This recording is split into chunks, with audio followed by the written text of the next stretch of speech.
It is just after 2 o'clock in the morning on Sunday, June 7th, 1992. Two teenage girls climb into their cars in the parking lot of a graduation party in Battlefield, Missouri. They are tired. They are happy. They have just crossed the finish line of childhood, and the whole summer is ahead of them. One follows the other through the sleeping streets of Springfield, headlights cutting through the dark, until they pull into the driveway of a modest house on East Delmar Street. They go inside. No one ever sees them again. Inside that house, a 47-year-old woman had already gone to bed. Her purse is on the floor of her daughter's room. Her car is in the driveway. Her cigarettes are on the table, unsmoked. Her little dog is inside. Everything she owns is exactly where she left it. She is gone too. 3 women, 1 house, 1 night. No bodies, no crime scene, no witnesses, no arrests, ever. 33 years later, the Springfield Police Department still does not know what happened inside that house. No one does. This is the story of Sherrill Levitt, Suzie Streeter, and Stacy McCall. 3 women vanished overnight. The Springfield Three. If you are new here, subscribe and hit the bell so you never miss a case. Every upload goes deep. Verified facts, no filler, no speculation. Hit that button now, then stay with me. This case will not let you go.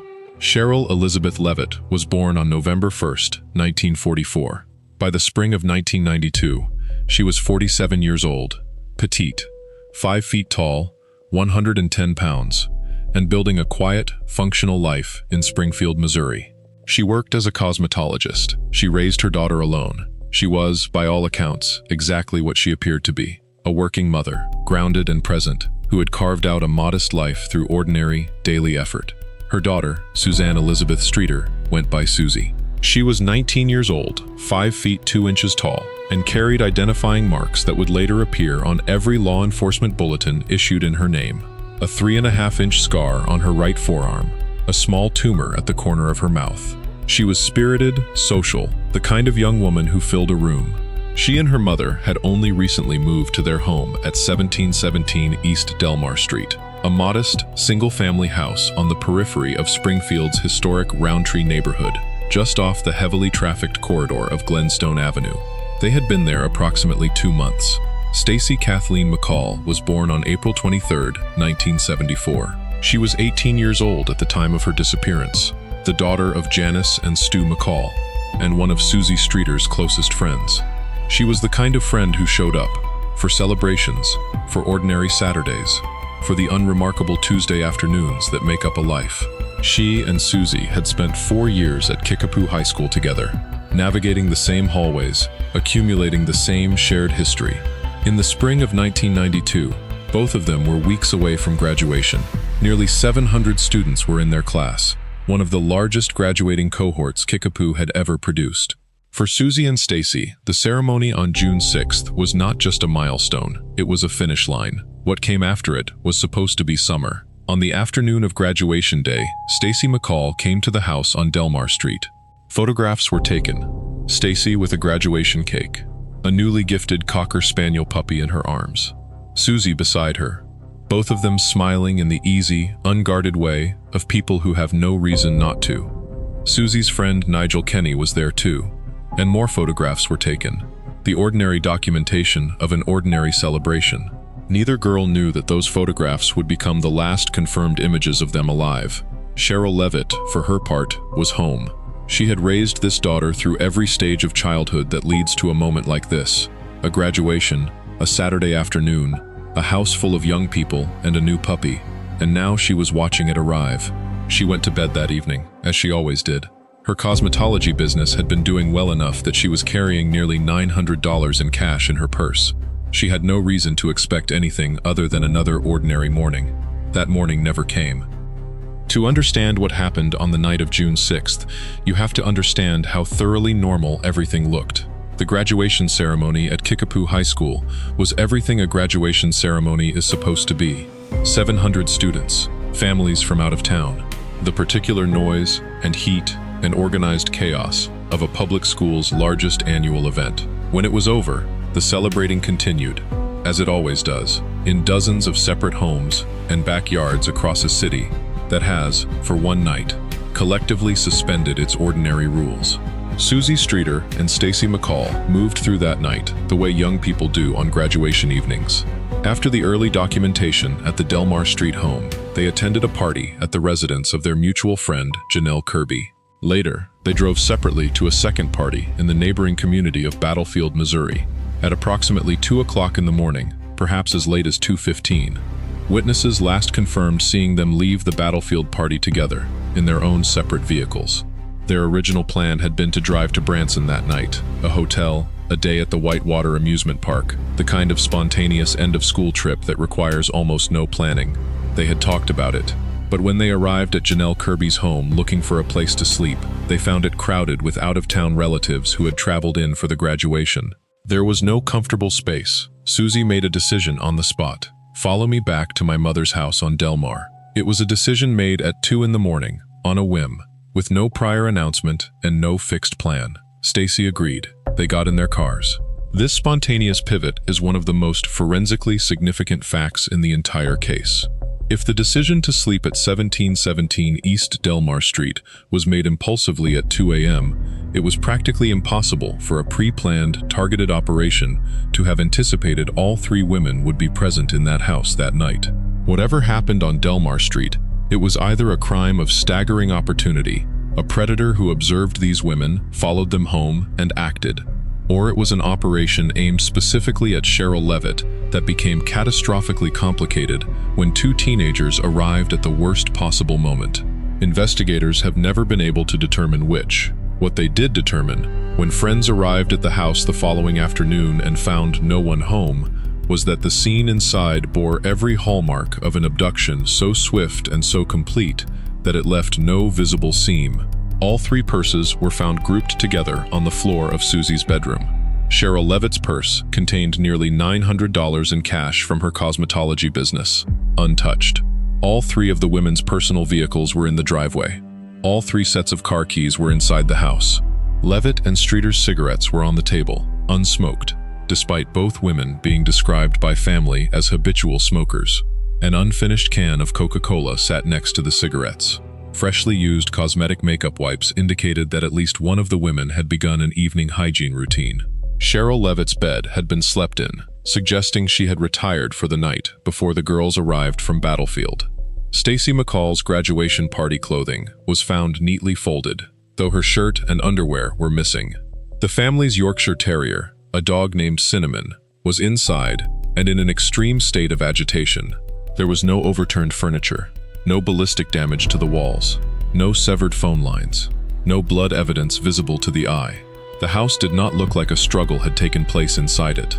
Outside, the porch light was still on. The glass globe surrounding the bulb was shattered, its fragments scattered across the front stoop. Friends, not yet understanding what they had walked into, swept the glass up and threw it away before police arrived. Whatever information those shards may have contained, whether the globe broke during an altercation, whether it had been deliberately disabled, whether it was pre-existing damage, was destroyed along with them. It is a question the investigation has never been able to answer. One more piece of evidence was destroyed that day. An answering machine inside the home contained a recorded message from an unidentified male voice, a message described as sexually suggestive in nature. Before law enforcement could secure the scene, it was accidentally erased. The male voice was never identified. The message was never recovered. What happened inside that house between 2:15 in the morning and dawn on June 7, 1992, remains, to this day, completely unknown. The Springfield Police Department established the disappearances as a missing persons case on June 7, 1992. Within days, the investigation had expanded to include the Missouri State Highway Patrol and the Federal Bureau of Investigation, which brought federal resources to bear. Offender profiling through the Behavioral Science Unit, database searches through the Violent Criminal Apprehension Program, and forensic processing through the FBI laboratory in Quantico. By the standards of a mid-sized Midwestern city, this was a substantial investigative mobilization. It produced nothing. The neighborhood canvass of the streets around 1717 East Delmar turned up no witnesses. Not one neighbor reported hearing screams that night. Not one person heard Cinnamon bark. Not one resident reported seeing a suspicious vehicle idling near the house, or an individual moving quickly away from the property. or anything at all that did not belong to a quiet residential street at 3 in the morning. The area surrounding the house, just off the busy artery of Glenstone Avenue, offered a perpetrator exactly what it appeared to offer: fast access in, fast access out, and total anonymity in the dark. The forensic situation at the scene was, by any professional measure, a catastrophe. Because the 3 women were not immediately presumed to be victims of violence, friends and family entered the home on the afternoon of June 7th, before law enforcement had established a secure perimeter. They moved through the rooms. They swept up the broken glass on the porch. They accidentally erased the answering machine message. By the time detectives processed the scene, it had been altered in ways that could never be reversed. No DNA profile matching any suspect was recovered. No latent fingerprints were found on the abandoned purses or vehicles. No forensic fibers linked any known individual to the residence. The crime scene had been, in practical terms, destroyed before it was ever examined. Investigators turned to the pool of known local offenders. Tip lines generated an enormous volume of calls. Among the individuals swept into the investigative matrix was a man named Robert Craig Cox. Cox was a 30-year-old Springfield resident in June of 1992. His criminal history was not abstract. In 1986, he had been convicted in California of kidnapping and assault with a deadly weapon, serving time in the California state prison system. In 1988, he had been convicted in Florida of the first-degree murder of 19-year-old Sharon Zellers, a Walt Disney World employee whose body had been found beaten and submerged in a sewage lift station. He had been sentenced to death for that crime. In December of 1989, the Supreme Court of Florida had unanimously reversed the conviction, ruling that the purely circumstantial evidence was legally insufficient, and Cox had walked free. He was living in Springfield when 3 women vanished from a house 12 minutes from where he slept. When detectives interviewed him, Cox provided an alibi. He said he had attended Sunday morning church services with his girlfriend the morning after the disappearance. His girlfriend confirmed this. Her mother confirmed it too. Then the girlfriend recanted. In a subsequent statement to law enforcement, she officially withdrew her corroboration, telling investigators that Cox had not been with her that morning, and that he had explicitly instructed her to lie to police to construct a false alibi. But it destroyed the one thing standing between him and the status of primary suspect, and it left his whereabouts during the hours the women vanished completely unaccounted for. Lodway, if you are finding this case as disturbing as I am, you are in the right place. Subscribe and hit the bell. New cases go up regularly, and you will not want to miss what is coming. Back to Springfield. The investigation did not stop with Cox. Detectives cast a wide net, pursuing a matrix of alternative suspects whose profiles intersected with the geography and timing of the crime in different ways. Larry Dwayne Hall, a prolific serial killer known to travel the Midwest in a van targeting young women, was known to frequent the Missouri Ozarks for Civil War reenactments in the early 1990s. His victimology aligned closely with Streeter and McCall. No physical evidence connected him to Delmar Street. Gerald Carnahan, a Springfield area resident convicted of the 1985 abduction and murder of a young woman named Jackie Johns, had operated within minutes of the Delmar address. He had a documented pattern of targeting young women in the immediate area. Steve Garrison, later convicted of the brutal 1993 rape of a female Springfield college student and affiliated with the Galloping Goose motorcycle gang, had operated in the same geographic space at the same time. Garrison reportedly provided authorities with information related to the missing women. The details of that intelligence remain classified. And then there was Dusty Rekla, Suzie Streeter's former boyfriend.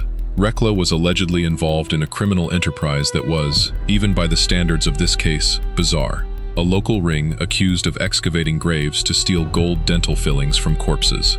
Unverified reporting suggests that Suzie Streeter had been scheduled to provide testimony against the ring around the time she vanished. If that intelligence is accurate, and it has never been independently confirmed, the crime reframes entirely. Not a predator following 2 teenagers home from a party, but a targeted operation to silence a witness, with Sherrill Levitt and Stacy McCall taken as collateral. Investigators pursued all of it. None of it led to an arrest.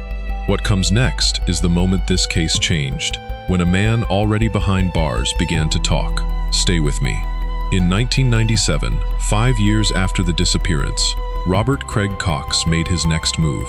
By then, he was incarcerated in a Texas prison, convicted of aggravated robbery after holding a firearm to a 12-year-old girl in 1994, and sentenced to life imprisonment. From behind those walls, insulated from immediate Missouri jurisdiction, Cox initiated contact with journalists. What he told them was not a confession. It was something more calculated than that. He claimed he knew the women were dead. He claimed they had been murdered. He claimed their remains had been buried, and that the burial site had been engineered so effectively that law enforcement would never find them.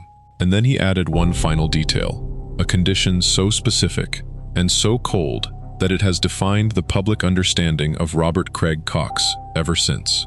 He said he knew where the bodies were.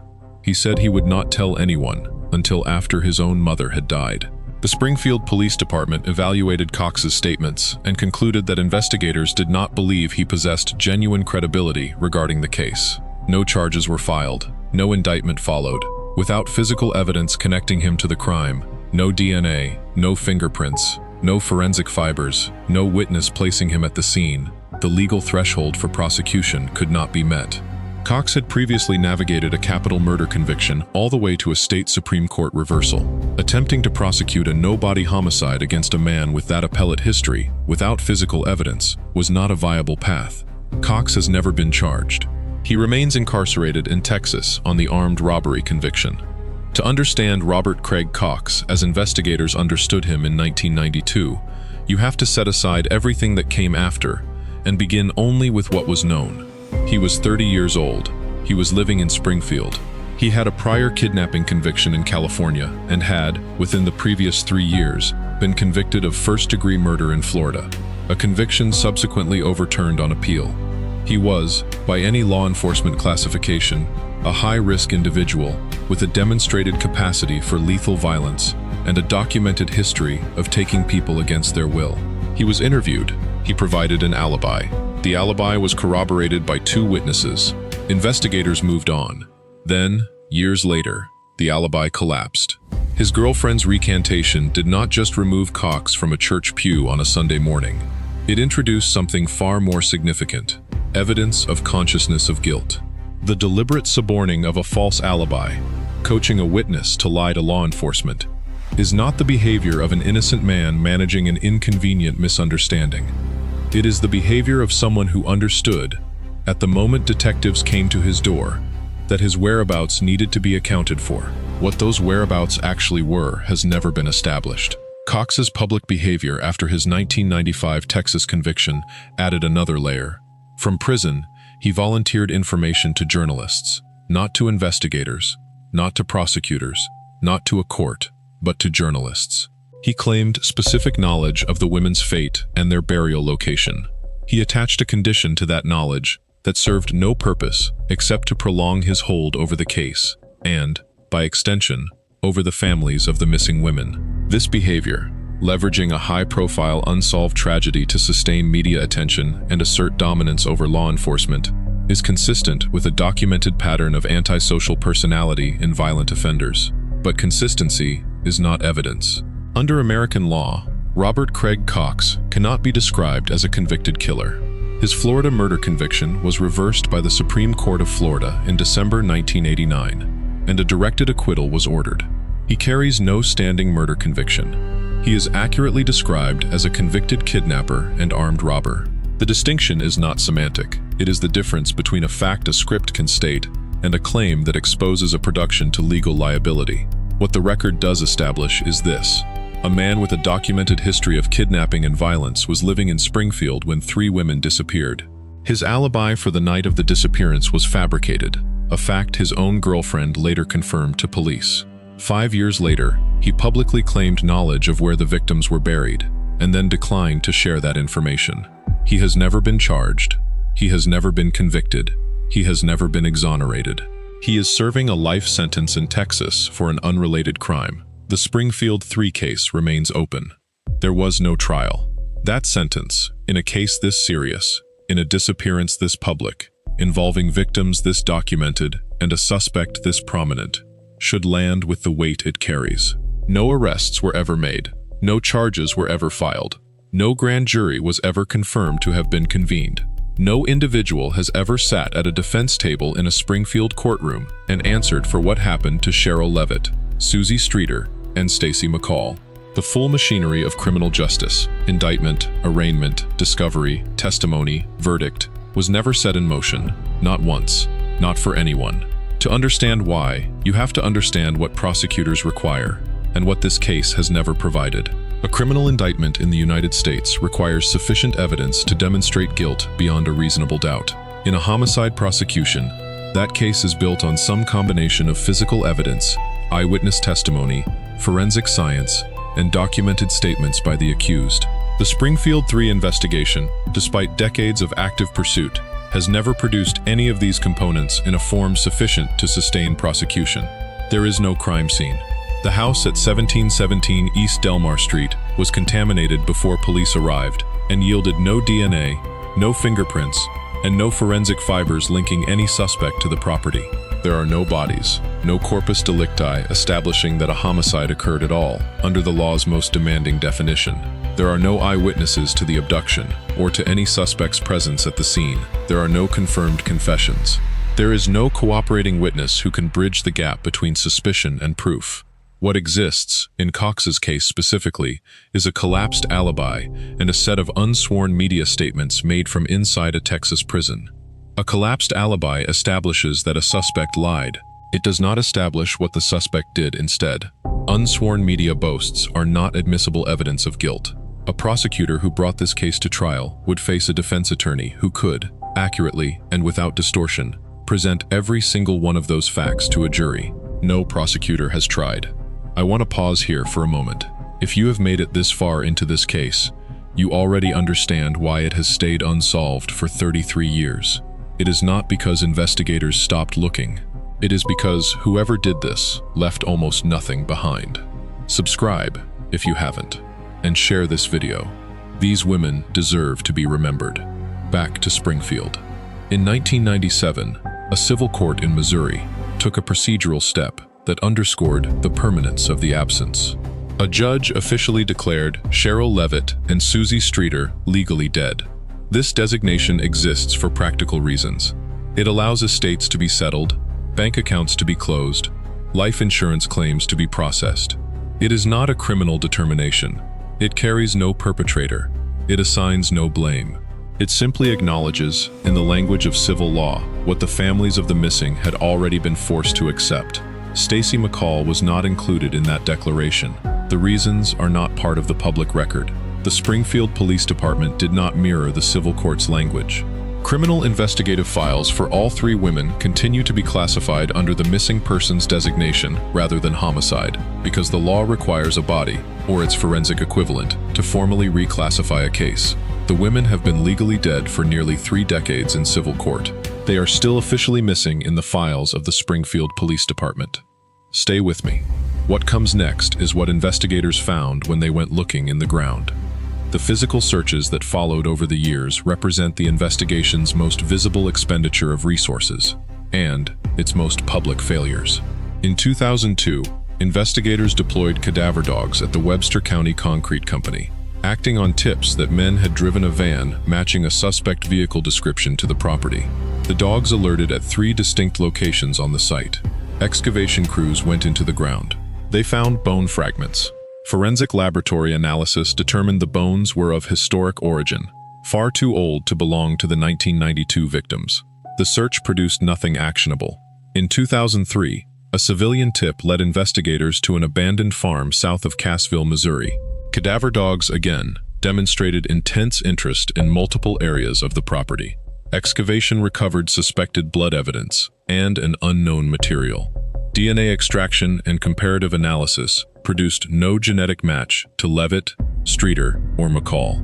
Another search, another result that answered nothing. In 2007, a crime reporter named Kathy Baird, acting on persistent civilian rumors that the women had been entombed in concrete, retained an independent mechanical engineer, Rick Norland, to conduct a ground-penetrating radar scan of the south parking garage at Cox Hospital in Springfield. Norland's equipment identified 3 subsurface anomalies, parallel and perpendicular, consistent in dimension with grave-sized soil disturbances. The finding generated significant public attention. The Springfield Police Department declined to excavate. Their reasoning was documented. The original tip lacked credible predicate intelligence. Excavation would cause exorbitant structural damage to a functioning facility, and, most definitively, the construction of the parking garage had not begun until September of 1993, more than a year after the three women vanished. Whatever was under the concrete could not have been placed there in June of 1992. The anomalies were never excavated. Their origin remains unknown. The $43,000 reward maintained by Springfield authorities continues to stand, payable for information leading to the location of the women and the successful prosecution of those responsible. As of the most recent available records, it has not been claimed. 33 years is a long time to wait for an answer that has not come. The families of Sherrill Levitt, Suzie Streeter, and Stacy McCall have lived the entirety of that time in a suspension that the law has no adequate language for. Not widows, not survivors, not bereaved in the conventional sense, because conventional bereavement requires a body, a date, a cause. What the families of the Springfield Three have instead is absence. Total, permanent, officially unresolved absence. In 1997, a civil court gave Sherrill Levitt and Suzie Streeter the designation of legally dead, a procedural mercy that allowed their estates to be addressed and their affairs formally concluded. It resolved nothing about what happened to them. The Springfield Police Department's criminal files still list all three women as missing persons. They are missing persons for whom a $43,000 reward exists. They are missing persons whose case is officially open. They are missing persons whose disappearance, by every investigative standard applied to it over 3 decades, presents every characteristic of homicide. Robert Craig Cox, the individual who collapsed his own alibi and publicly claimed knowledge of where the bodies are buried, is serving a life sentence in Texas. He was convicted of aggravated robbery in 1995 after holding a firearm to a 12-year-old girl. Under Texas sentencing law, with prior felony enhancements, that sentence is what it says it is. He is not eligible for parole on that conviction. He has not disclosed the location of the remains. His mother's death, the condition he attached to that disclosure, is not part of the public record. Whether his claims of knowledge are genuine or the calculated performance of a man who has spent decades cultivating relevance, that question has never been answered. Law enforcement has publicly stated they do not believe he possesses genuine credibility. The families of the missing women have had to hold both possibilities simultaneously for 33 years. The other suspects remain unconvicted, some of them incarcerated for other crimes. Some of their connections to the Springfield Three unverified and unlikely to be verified. The grave-robbing ring and Suzie Streeter's alleged testimony against it, if that intelligence is accurate, represents a motive so specific and so targeted that it reframes the entire case. It has never been confirmed. The questions that remain are not vague. They are precise, and they have been precise for 3 decades. What happened inside 1717 East Delmar Street between 2:15 in the morning and dawn on June 7, 1992? How many people were involved? Was the porch light globe broken during the abduction, or before it? Was the male voice on the erased answering machine connected to what followed? Did a predator follow 2 teenagers home from a graduation party and find a 3rd woman already inside? Or did someone already know where Sherrill Levitt lived and go there with a purpose? Where are Sherrill Levitt, Suzie Streeter, and Stacy McCall? None of these questions have answers in the public record. None of them have been answered by anyone with verified knowledge. They sit in the files of the Springfield Police Department alongside a $43,000 reward and 33 years of tips, searches, excavations, and dead ends. The investigation is open. What stays with you after you have spent time inside this case is not the suspects. It is not the collapsed alibi, the erased message, or the radar anomalies under a parking garage. It is not even the unanswered questions, though they are many and they are heavy.